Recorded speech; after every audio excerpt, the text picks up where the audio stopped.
আপনি কি জানেন, আপনি যাদের জন্য আজ নিজের আত্মসম্মান বিলিয়ে দিচ্ছেন, তারা আপনার অভাবটা তখনই বুঝবে যখন আপনি তাদের জীবন থেকে চিরতরে হারিয়ে যাবেন। তাই কারো কাছে সস্তা হবেন না, কারণ এই দুনিয়া সস্তা জিনিসের কদর করতে জানে না।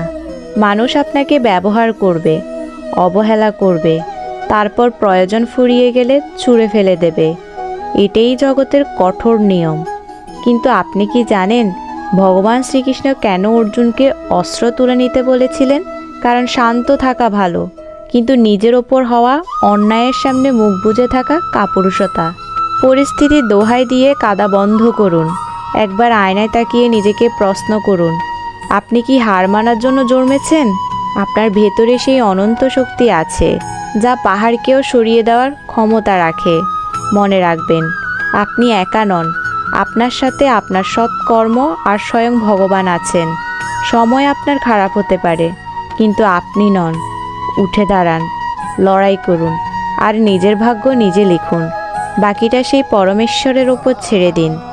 তিনি সঠিক বিচার করবেনই। রাধে রাধে।